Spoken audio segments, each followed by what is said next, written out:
Assalamualaikum warahmatullahi wabarakatuh. Selamat datang kembali di channel Seventube. Allah subhanahu wa ta'ala telah menyiapkan dalam satu bulan yang penuh dengan kemuliaan, yakni bulan Ramadan. Bulan di dalamnya diturunkannya kitab suci Al-Quran. Bulan di dalamnya dilaksanakan ibadah puasa penuh satu bulan.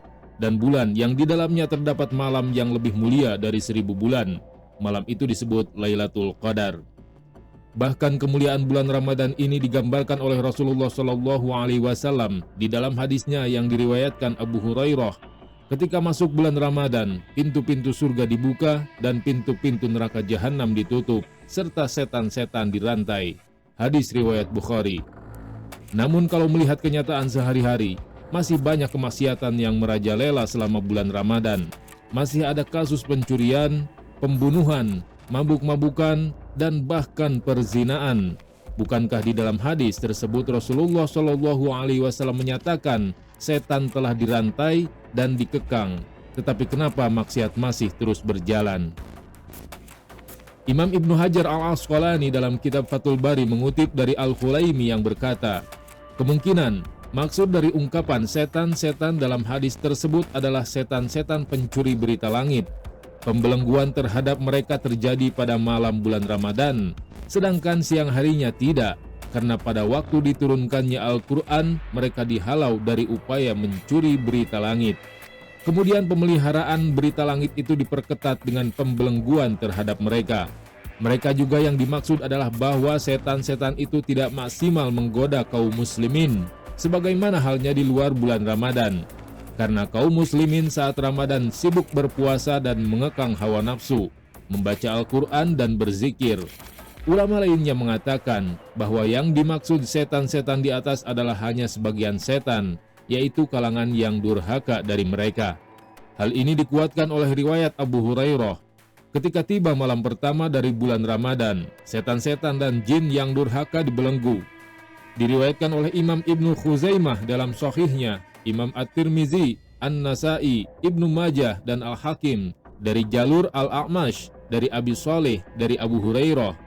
Al-Qadiyad rahimahullah berkata, hadis ini dapat dipahami secara tekstual dengan makna yang sebenarnya, bahwa dibukanya pintu-pintu surga dan ditutupnya pintu-pintu neraka, serta dibelenggunya setan merupakan tanda masuknya bulan Ramadan, dan bukti pengagungan atas kemuliaannya. Dibelenggunya para setan bertujuan untuk mencegah mereka dari upaya yang menyakiti dan menggoda orang-orang yang beriman.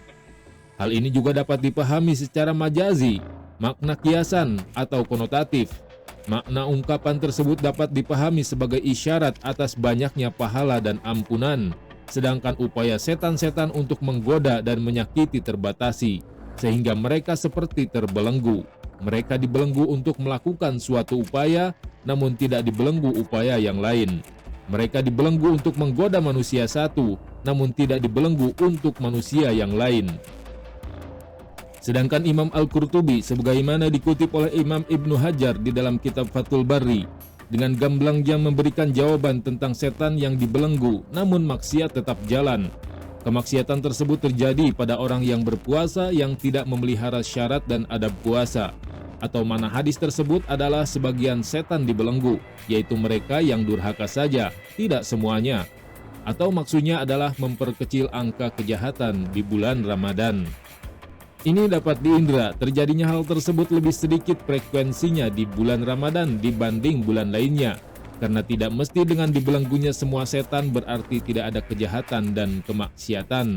Sebab ada faktor lain selain setan yang menyebabkan terjadinya hal tersebut, seperti jiwa yang kotor, kebiasaan buruk, dan setan dari bangsa manusia. Dari penjelasan ulama-ulama tentang alasan kenapa maksiat tetap terjadi di bulan Ramadan, sedangkan menurut hadis Nabi SAW setan-setan telah dibelenggu, dari salah satu jawaban yang sangat menyentil kita adalah faktor dari dalam diri pribadi masing-masing orang yang masih kotor dan selalu melakukan hal-hal yang buruk di luar Ramadan.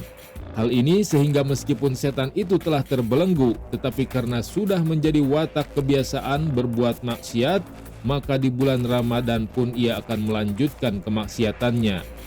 Marilah kita belenggu setan-setan itu dengan cara menyibukkan diri dengan ibadah-ibadah yang berkualitas di bulan suci Ramadan. Semoga bermanfaat. Wallahu a'lam bishshawab. Wassalamualaikum warahmatullahi wabarakatuh.